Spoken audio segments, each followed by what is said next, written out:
Hi everybody and welcome to my channel. In this video I'll be showing you how to deploy a Drupal application on a Kubernetes cluster. This hands-on lab is taken from Code Cloud Engineer, and you may choose to exercise this lab on your computer or in any virtual environment. It's up to you, but the concept is the same. I created an architectural diagram so that you see how each object or component is created, and after that how these components are linked together, connected together, and this will continue up to the final picture where you will see how all this architecture works together. So let's start with the first step. This is the worker node, which in our case is our local computer. And the first question is to create a persistent volume. We have the name of the persistent volume, which is this one. We have the host path on the local machine where the persistent volume will be pointing to. It's this one here.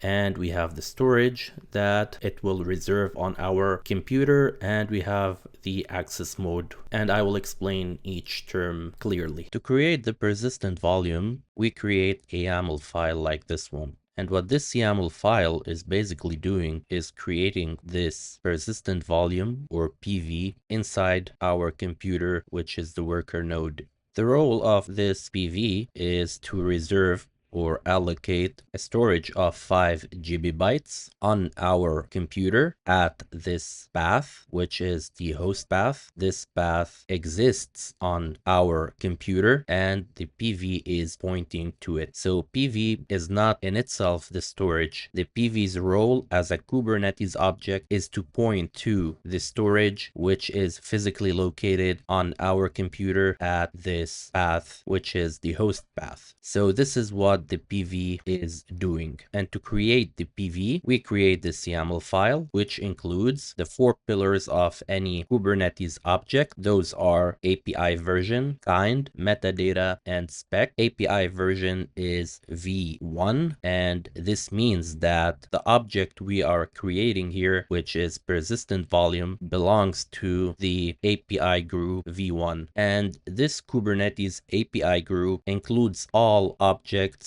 that are core Kubernetes components or core Kubernetes objects. So these are individual objects, unlike controllers, which include deployments that we will see very soon. The kind is the type of the object we are creating. Here it's persistent volume. Metadata is the place where you include the identifiers of the object. In this case, we only require to have a name for the PV, which is Drupal-MySQL-PV. The storage class name acts as a label here. So because this is a static provisioning or manual provisioning, the storage class name will act as a label for this PV, and the PVC will search for this label in order to bind to this PV, as we will see soon. So storage class name here doesn't point to a real storage class resource like in a dynamic provisioning, but it acts as a label for this object, which is the PV, in order for a PVC to find it. So you can use any arbitrary string like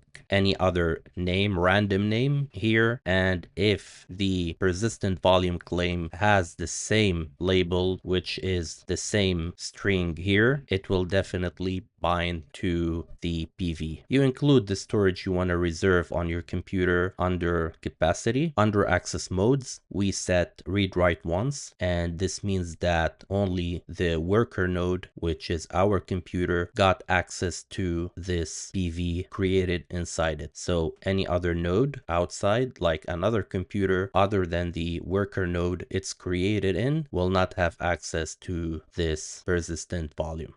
So we move on to the other component we need to create here. Question 2 asks us to configure a persistent volume claim with the following name. The storage is a request for 3 GB, and the access mode is read write once. So why are we creating this PVC or persistent volume claim? We are creating it in order to bind it to this PVY because it's a request for storage. So PVC is merely just a request for this storage, and this request will be used by the pods in order to access the storage pointed by the persistent volume on our computer.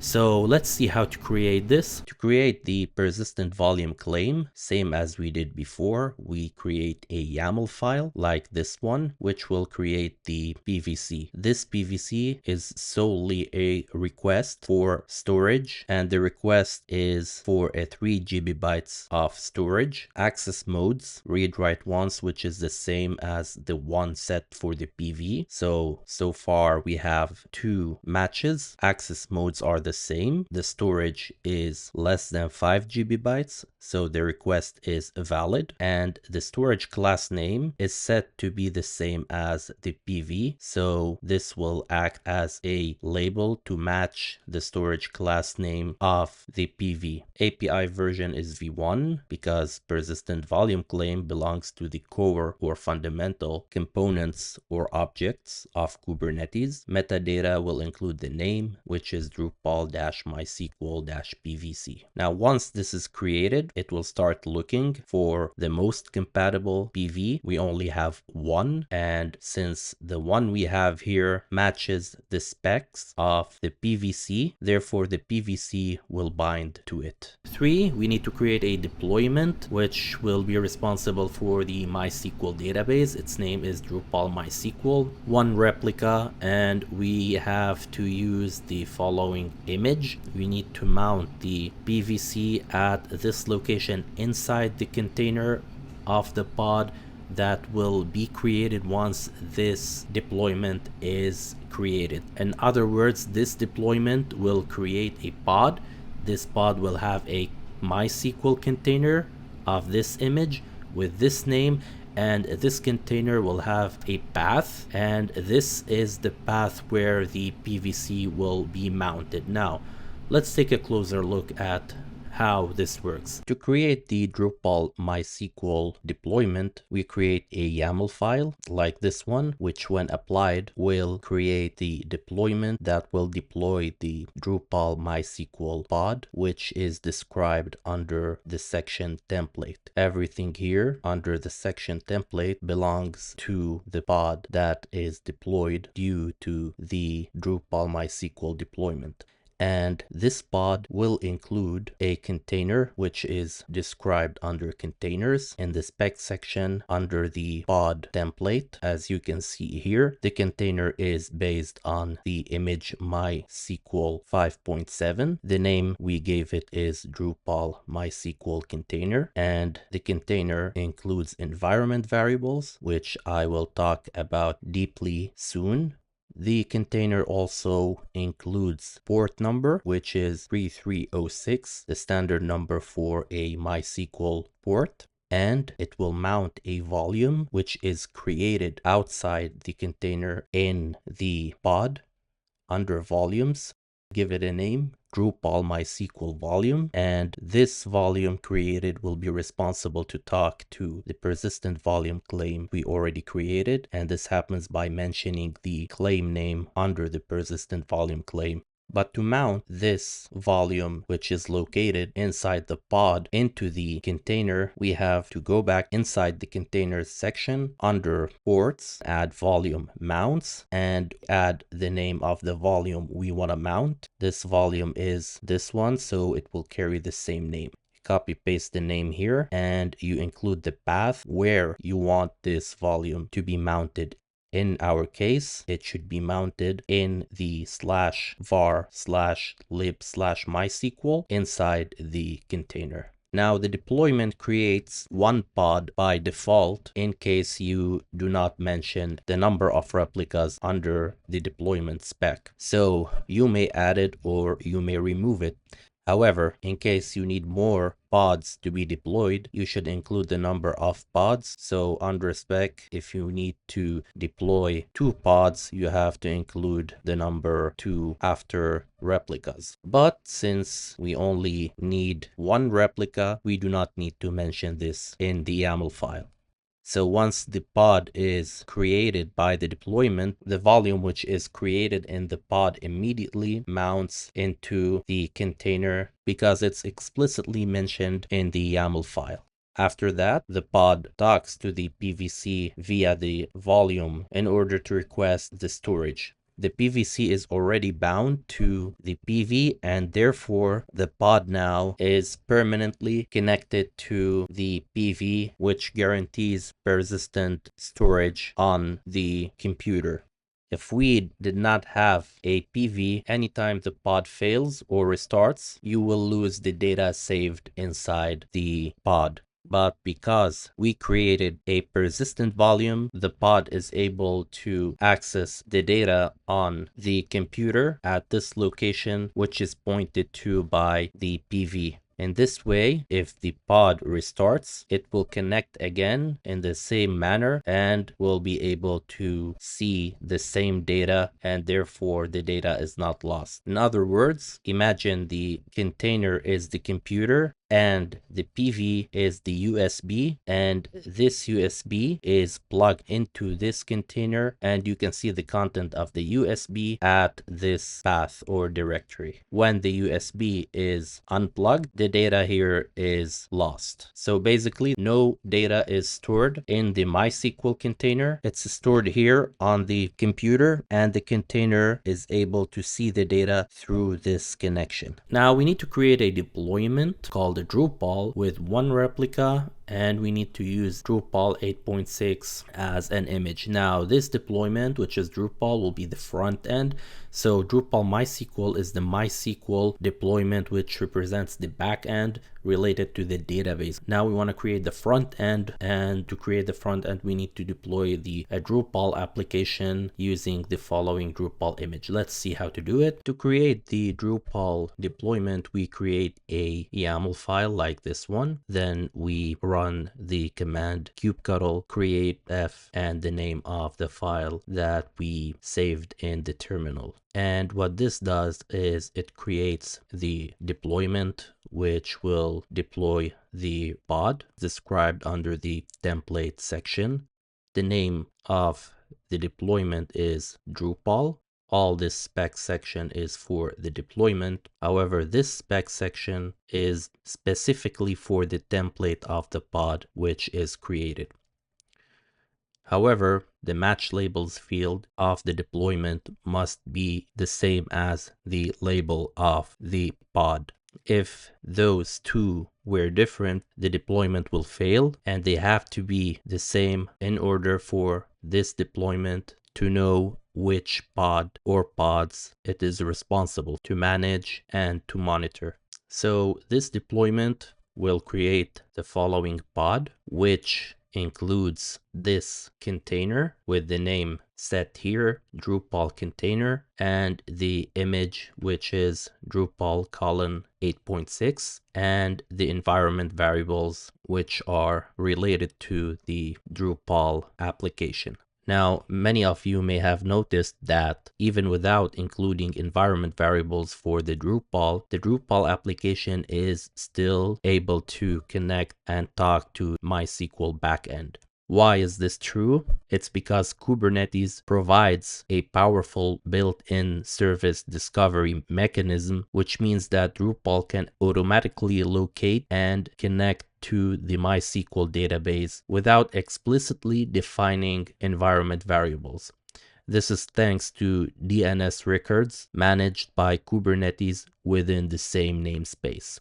So it could be something like this without the environment variables and still be able to reach the MySQL pod through the MySQL service, and we will see this soon. But in any ways, to avoid potential issues and ensure clarity, we'll explicitly define the environment variables in the YAML file of this deployment to add an extra layer of safety, so we clearly instruct Drupal on how to connect to the MySQL backend. One more thing to mention here, that the API version is apps/v1 because this type of object, which is deployment, is a controller which manages and monitors a core Kubernetes object. In this case, it's the pod that is managing. And this is why the API version must be apps/v1. So you must indicate that in the API version in the first place here. So the controller's API group differs from the core API group by being responsible for core Kubernetes objects. As we mentioned, these core objects such as pods, persistent volumes, persistent volume claims. These objects are individual, basic, fundamental objects of Kubernetes, and they belong to the API group v1. But in this case, we have a deployment which manages core Kubernetes objects, and therefore it belongs to this group, which is named apps/v1. So we need to create a node port type service here, and this is necessary so that the external users are able to access the front end, which is represented by the Drupal pod. In order to do this, we need a node port service to connect the external users via this service to the Drupal pod. To create a node port service, you create a YAML file like the one in front of you here. And what this YAML file basically does is creates this service which receives a request from an external user at the node port number of 30095, which is mentioned in the node port field under ports, and it receives this request at the port 80 mentioned in the port field. This port field indicates the port of the service, and after that the service forwards the request to the target port, which is the container port inside the pod, which has the label app:/Drupal. So it should be explicitly mentioned under the selector field. This app:/Drupal is the label of the pod, and it's a crucial field. It's the only way that the service will be able to know what pod to reach. The type is required here. You must set the type to node port when you need to mention the node port field under ports. So again, we create the YAML file for this service, which is a Kubernetes object of kind service and belongs to the API version v1, which is the group responsible for the fundamental Kubernetes object. And you include the name of the service, Drupal service, under the metadata in the name field, and then under spec you include the specifications, which include the ports, the node port where the user will be accessing through to reach the Drupal front end, the port at which the Drupal service will receive the user's request. That's this one mentioned at the port field in the port field, and it's 80, the protocol, which is TCP, and the target port, which is the port at the Drupal container in the pod where the Drupal service is forwarding the request, and the service knows which pod because you mentioned the label of the pod under the selector field. So this is the label of the Drupal pod, which is also mentioned in the deployment YAML file, which creates this pod with this label, and the type of the service must be included as node port. Finally, we need to create a service, which is Drupal MySQL service. This will be of type cluster IP, but we don't need to mention it. We don't need to explicitly set it because it's by default set. And this is in order to expose the MySQL pod on port 3306. Let's see how to do this. To create the Drupal MySQL service, again, we create a YAML file with its 4 pillars of a Kubernetes object, including the API version. As we said, it's v1 for the core Kubernetes objects. The kind is service. The metadata is where you include the name for the service. It's this one here, Drupal MySQL service. And this service will be responsible to talk to the MySQL container. So in order to do that, we have to mention the port of the service, which is 3306, and the target port where this container is exposed, which is also 3306. And you can see this is mentioned in the Drupal MySQL deployment under the template file in the pod section under the container section, where we explicitly mention that this Drupal MySQL container will use the port number 3306 to receive requests from outside the pod. The selector is how the service knows which pod to go to, and because under the selector field we mention the same label as the Drupal MySQL pod, therefore the service will know to which pod it has to forward the request, and by knowing to which pod it forwards the request, it can therefore comply to the rest of the specifications here to reach the target port of the container inside this pod. So why do we create services? Why did we create a Drupal service to talk to the Drupal container, and we did the same for the MySQL container? Because services are stable, permanent gateways that consistently route traffic to the pods. Without a service, imagine pods would have IP addresses that constantly change every time they restart. So this makes connectivity unreliable. So services solve this problem beautifully. They ensure the Drupal application always knows how to connect to the MySQL, and they also let external users reliably access the Drupal app no matter what happens behind the scenes. If we didn't include services, things would get tricky, since pods get assigned new IP addresses every time they restart. We will need to manually update this Drupal DB host here in the environment variables every time the MySQL pod changes its IP, because this will be responsible to talk to the Drupal MySQL pod. So we need to constantly check the MySQL pod's new IP using something like kubectl get pods -o wide, and then manually updating the Drupal deployment with the new IP, and then restarting the Drupal application to apply the changes. So as you see, this is inefficient and prone to errors. So now the architecture is complete, and as you can see, the front end is deployed and the back end here is deployed. The user faces the web application here in the Drupal section, and the Drupal content is stored in the database part. So for example, take a scenario where a user reads an article. So the user sends a request through this worker node IP, including this port number, which reaches the Drupal node port service, and then the service forwards the request to the Drupal pod, where the web server inside the Drupal container processes it. Drupal then checks if the article is stored in the cache. If it's not, then Drupal needs to fetch it from the database. It then retrieves its database connection details from the environment variables inside its container.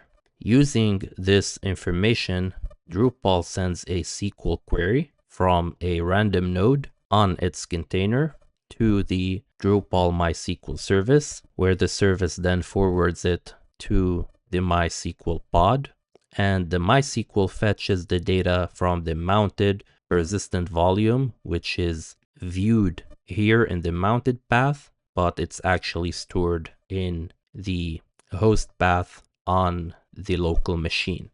So the mounted path, as we said, it's just a mirror for the actual physical storage. So you can consider this as the logical storage, and this is the physical storage, which is viewed from here. The retrieved article, which is stored here and seen here, is then sent back through the service to the Drupal container, and the Drupal renders the article as an HTML page and sends it back to the user's browser, of course through the Drupal service. So this is how the environment variables here work under the hood. You have the Drupal DB host, which must be equal to the Drupal MySQL service because it needs to talk to it. This is where the request is sent from the Drupal container. Inside the MySQL pod, we have these environment variables which define the database configuration. And these variables allow MySQL to automatically create a database which has the name Drupal DB and a user MyUser. And the Drupal pod got its environment variables to define how Drupal connects to the MySQL. So you have the Drupal DB host, which must be set to Drupal MySQL service. This is how it will reach the Drupal MySQL service, which will then forward the request to the Drupal MySQL container and check the user and password. So Drupal DB user must match the MySQL user, and this is explicitly set in the deployment YAML file. Also, the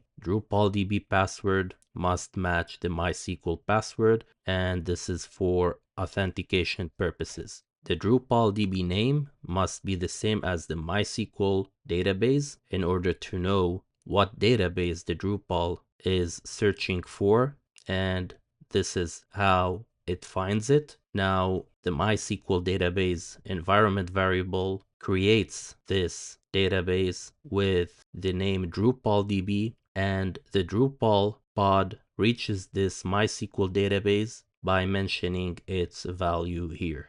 And here's the complete picture of the full Kubernetes cluster, but all the work was done inside the worker node.